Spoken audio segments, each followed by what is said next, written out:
Hello there everyone, welcome to another Let's Play with me, your host Tim. And today, we will begin playing through Vaporum together.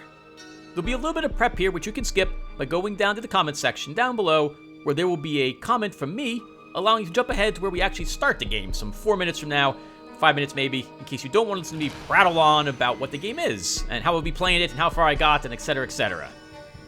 This game is similar to some of the other games I've uploaded to my channel now, especially this year. This is another three-dimensional dungeon crawl game, similar to the Eye of the Beholder series. It's a grid-based, real-time strategy game.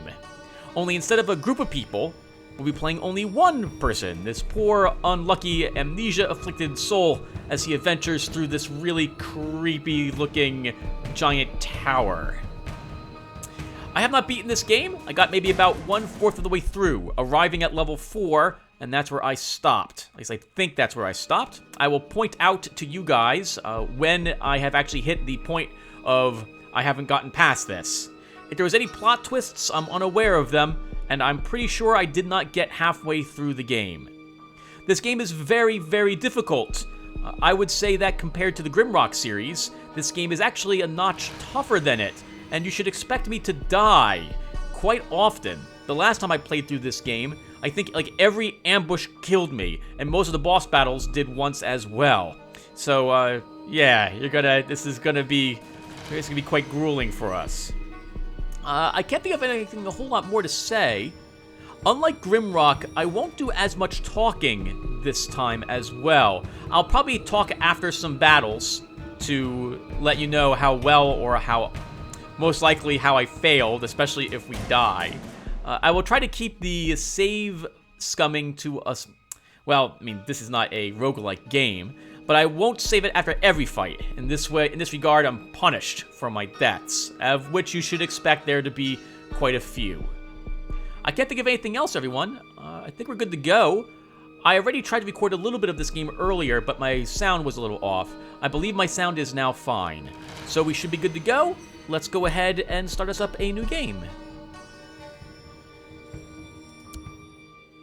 Okay, first thing we have to do is choose a difficulty. You guys can pause the game to read about the different difficulty levels. I would say that normal is more than enough for me. I have no idea how anyone does hard, let alone brutal. Mad props to you, ladies and gentlemen, for playing this game on harder than normal, because I cannot. It simply slaughters me. Unlike the normal Grimrock games, there is no, to my knowledge, a way to just passively regenerate your life. So we've got to hoard onto these tech kits to repair our rig. You'll get the idea of how that works in the game, or wait till we level up, in which case we get a full heal immediately right at that point. So, normal's gonna be really tough, at least for me. Old school mode, we'll leave it off. I don't need a pen and paper. I would much rather have the computer do it. Trust me, although I have my maps in the other room for Legacy of the Ancients, Legend of Black Silver, and the first Eye of the Beholder game, I would have still preferred there to have been an auto map feature. I could probably play on Elite. However, if I do die, which will happen often, it might be boring to watch me redo the levels again, so we will leave it off. I will still save the game less frequently than after every battle. In this regard, well, it'll make it more exciting, I think, for both of us. I like the continuous movement type rather than the old school step-based. We'll leave that on.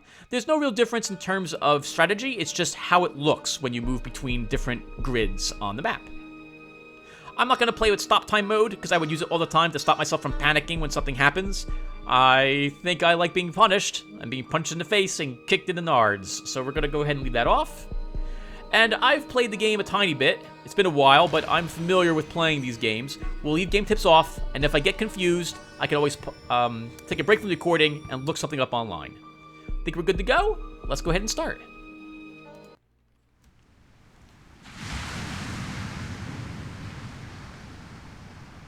Salty stench of sea and chilling gale at my back awakened me from a disturbed dream. Dream filled with familiar voices and fear for my life. The bitter sense of betrayal stemming from the dream was interrupted by a sudden sound.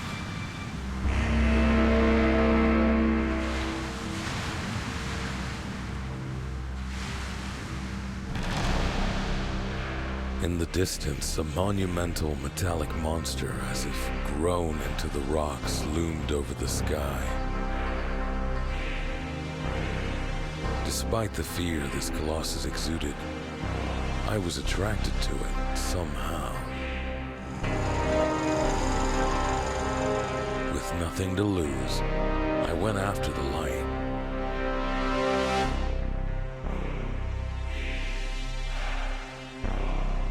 Thorough examination brought nothing. No mechanism to open the door, and no way to get inside. I resigned and sat down to plunge into my thoughts. Then I realized I had no memory of anything before I found myself on the rock. But I felt a strong connection to the giant in front of me. And at that exact moment, a sound echoed through the air. Invading my body as if identifying me.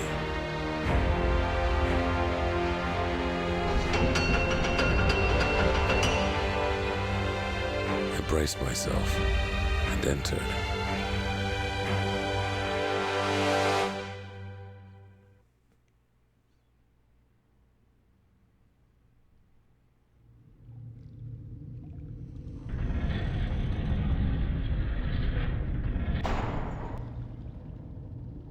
Well, I'm inside now, but I'm not sure that's a good thing.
Working rig.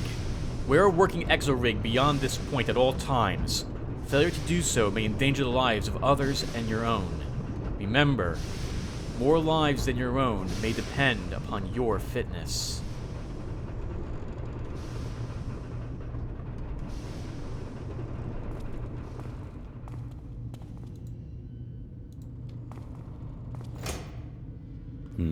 Feels like I'm missing something. Aye, a suit. This is where you will pick your character class, everyone. Looks like we have 4 different possibilities awaiting us. A Thalma rig, a tech bonus and energy regen. Assault rig. This is new. I'm sorry, this wasn't in the game originally.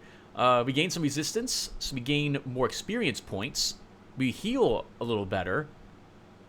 And we increase damage based on the amount of how hurt we are. A combat rig, allowing us to hit more often and do more damage with every 3rd hit. And a heavy rig, a tank. We're going to play this first time through with the combat rig.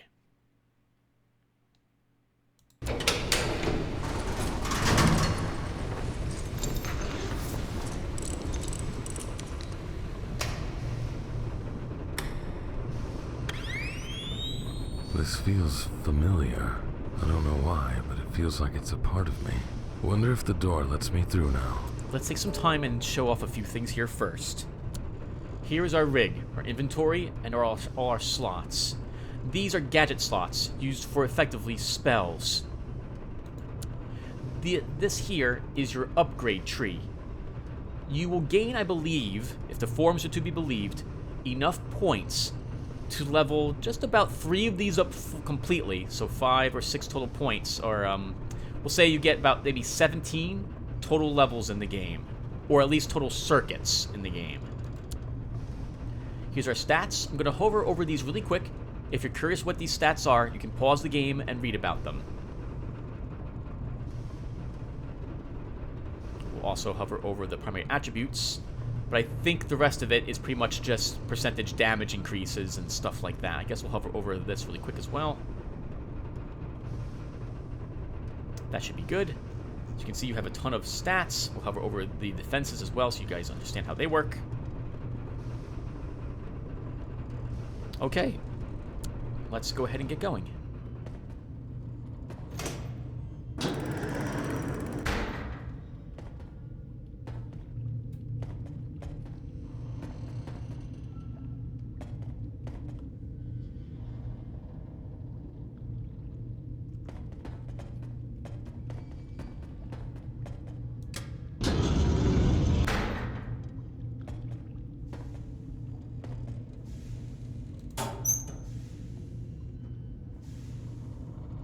Crowbar. Happy anniversary, Gordon. This will come in handy. And there's writing on it. Happy anniversary, Gordon. Who's Gordon? He's the one free man. The crowbar inflicts extra damage against boxes and crates. You cannot lockpick or break open locked cabinets. They're here just for show or theme. We left some crates all the way back at the entrance, though. We're gonna double back for them.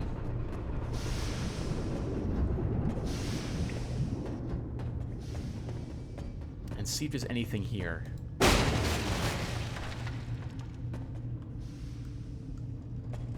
No, but we do have some more barrels.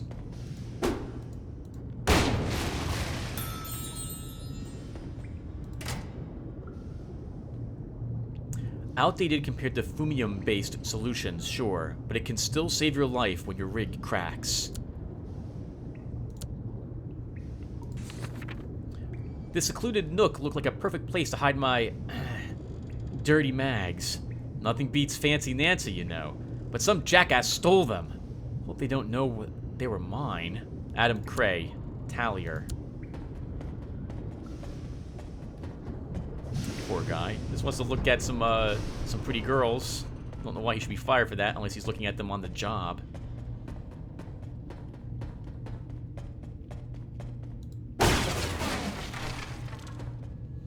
Although I suppose he could store them in his room, unless this place is religious in nature, which I'm not sure.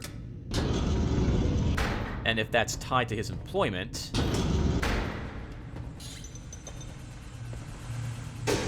might not want to have picked them up. This is our first enemy, and one of the weakest ones in the game.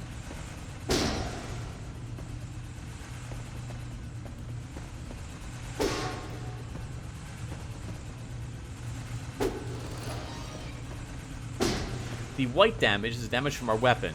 The yellow is that third bonus hit, because we are using the assault rig.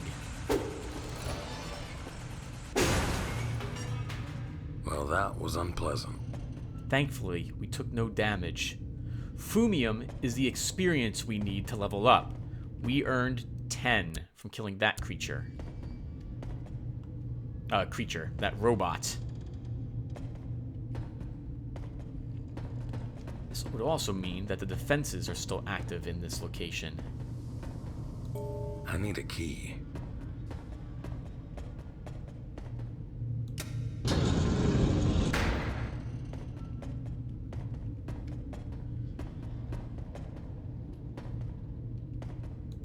Beware. Pay attention when working near ground shafts and holes. Unlike Grimrock, the pits in this game are not safe for you to go down. Every single pit in this game is filled with spikes. You might be able to see some of them sticking out right there. If you look at the left-hand side of the screen right here. They will kill you the moment you fall into them. Do not fall into pits.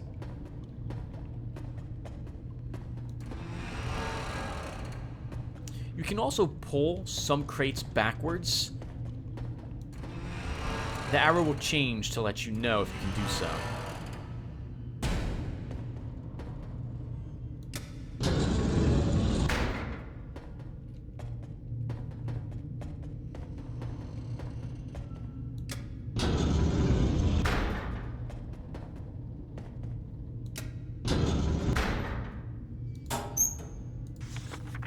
Whoa, guess what I found in the crates that came in yesterday? Guns. Lots of them. Couldn't help myself and took one, just in case, might be some sort of meltdown. You never know. This looks more likely, as I heard some experiments went a bit wonky up there in the labs. God knows what they're cooking up, but why the hell do they need guns? And so many of them. Ben Kinley, Tallier. Well, you would use them, I suppose, to defend yourself from whatever experiments are going wrong. A footman pistol. You can Now we're talking. Yeah. You can dual wield in this game. Doing so, though, gives you a penalty, as you can see here. 20% less damage and losing 35% precision. I believe that's our accuracy. We will not dual wield at the moment, but I'm thinking of trying a dual wield build with this run.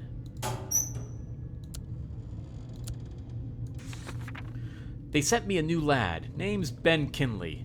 Not sure why, but he seems to crave the hard work here.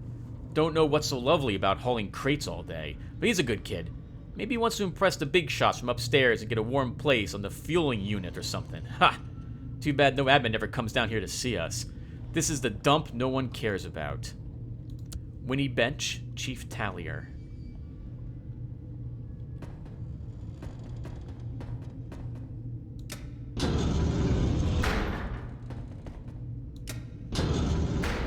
Place seems like it used to be full of friendly people.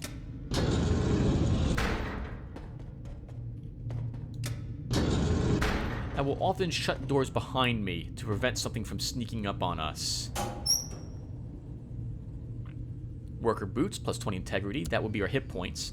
Our hit points, by the way, are in the lower left-hand corner. We have 130. These boots increase it to 156. Down here is our energy. This is our mana and regenerates over time. We don't have any spells or gadgets yet for us to use.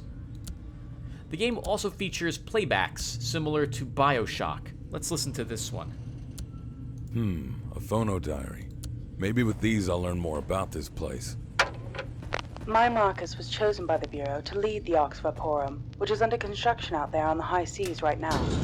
We decided to accept the offer to live there and lead the research. It's a test our marriage must undergo.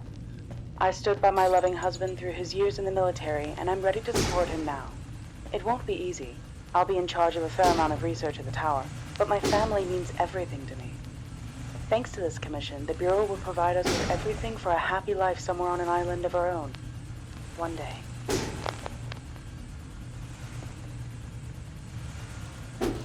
The enemies can drop equipment, so I'd rather not kill them over a place where I can't access what they drop.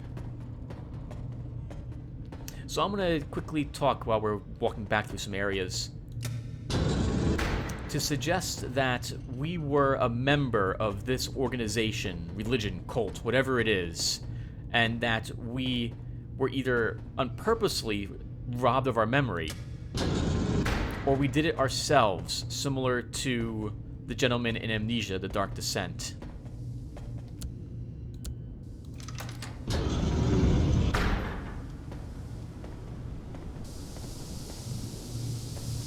This might hurt. Just be patient and you'll make it through.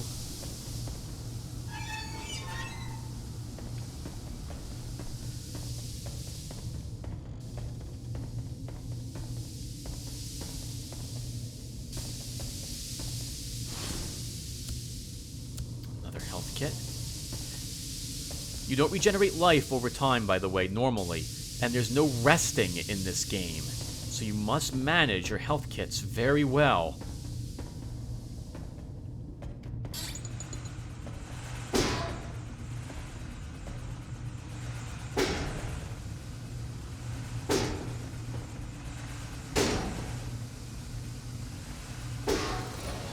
I would rather not run around in an area that I have not fully explored.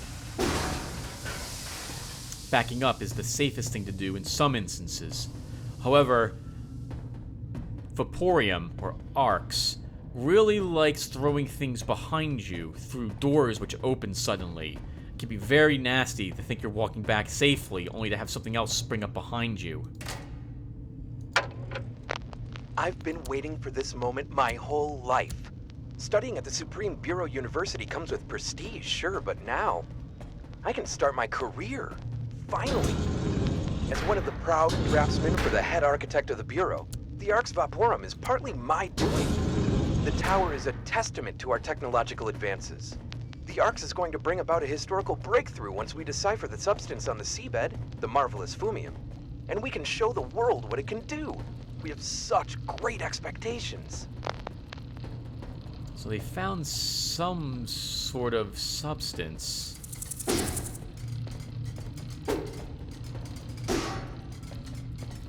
Probably a power source or something.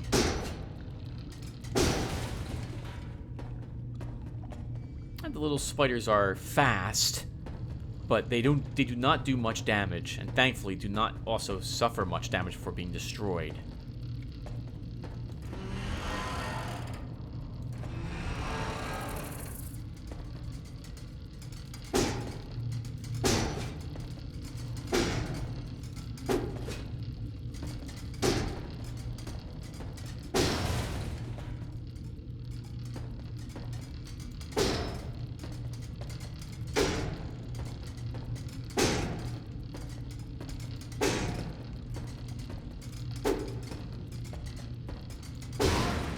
Whew. Taking no damage so far is very nice. We'll save the game so far. Let's see what we have down here.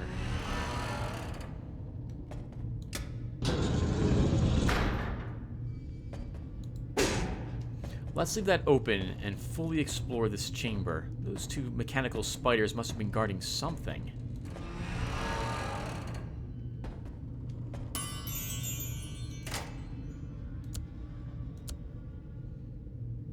Runcroft's Gauntlets. Reduces attack cooldown of Runcroft's Crowbar. 30% reduction to the crowbar. Plus 10 integrity. Plus 10% resistance. Good old Runk knew how to tinker with things to make them fit together seamlessly.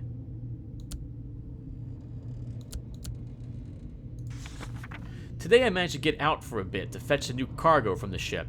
Seems like the supplies are getting thinner by the month. Anyway, it was a long, hard shift. I don't mind that much, though, as long as I get to breathe the fresh sea air. And you know what's best? Down here, I'm out of sight of the office. Ben Kinley, Tallier. Recruit Buckler. Grants a chance to block incoming direct attacks. 30% block chance to absorb 12 damage. It also adds 12 life to us.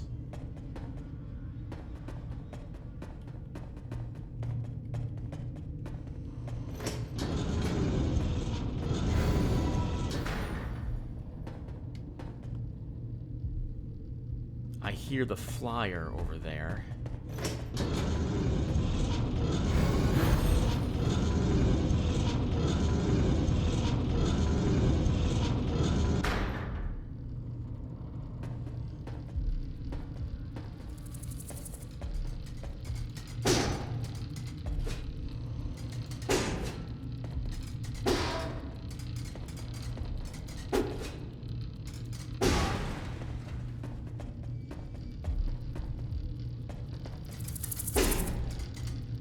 Ah! Tim.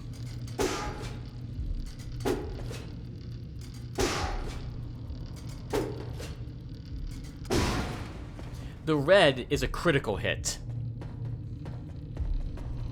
I hear... another in this room.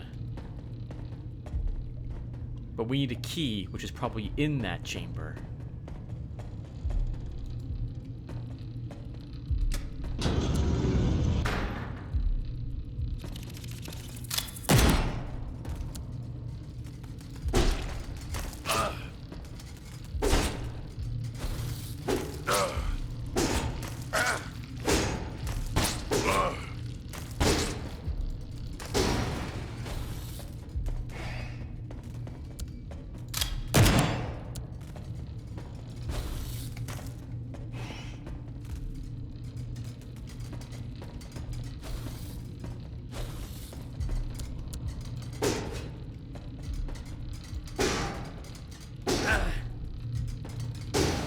Quite a bit of damage there. We got pinned.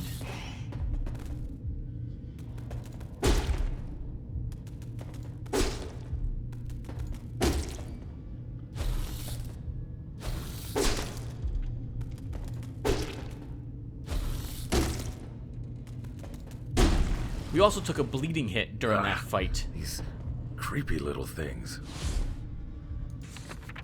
When suffering from deep gashes in the flesh, the target takes a small amount of damage over a short period of time, but greatly increased damage while moving.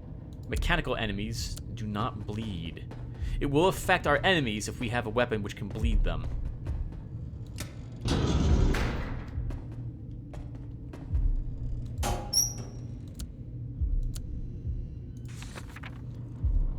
Ever since working here at the sea level floor, I noticed this weird constant sound.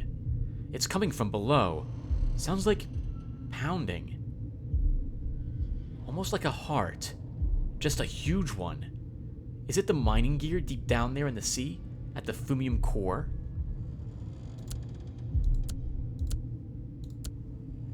You can hear it actually beating. We get some body armor. We're wearing a rig, but that's basically like a some sort of suit which allows other things to be attached to it. This is basically the tank suit. This is something which, well, this is for a mage basically, +2 tech and energy regen. And this is for someone who likes to fight. We will equip the recruit mantle.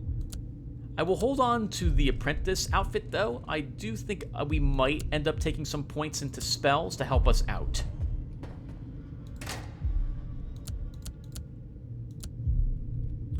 A lieutenant rifle, significantly more damage than a crowbar, and still almost twice as much damage as the pistol. However, it takes slightly longer to attack with it. It uses 2 ammo per shot. It does have 1 more range. It also hits more often. I think we will currently use it. And a rusty dagger. It deals more damage to organic enemies. I think we will end up using this weapon. This does probably 7 or 8 to mechanical, while this does 7 to mechanical and more damage to organic.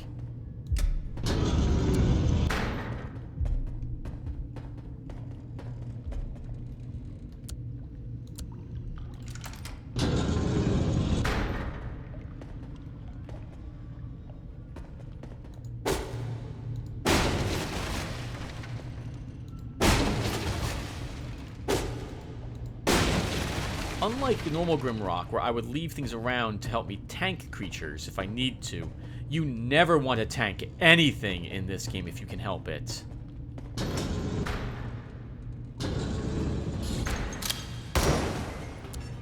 Wow. That was a wonderful hit.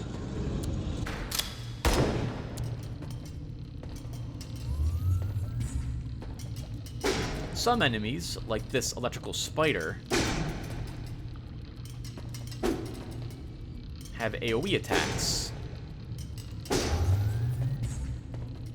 I'd rather not be hit by any of them, though we're going to be hit by some at some point.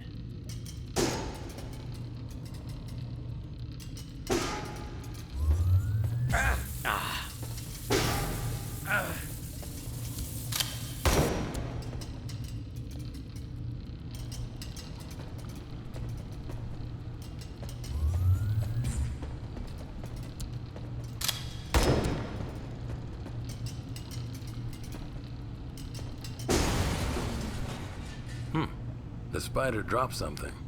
Might be useful. It might be. A gadget. Basic discharger. Unleash electrical discharge, causing area damage around you and applying shock to enemies hit. Shock deals damage over a time period and greatly reduces the target's overall damage output, minus 50%.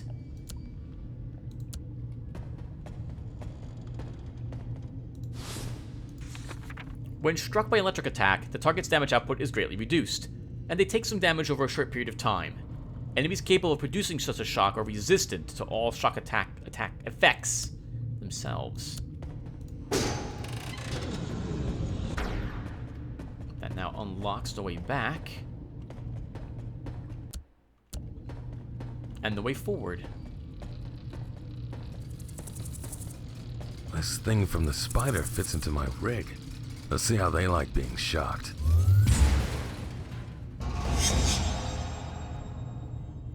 Wonderful. We've gained our first level up as well, getting a circuit point. We also find a Fumium capacitor. This is basically free experience points in the form of a canister. We will hold on to these at the moment. I might want to use them to give us a level up if we need it. Now, for our level, what do I want to take?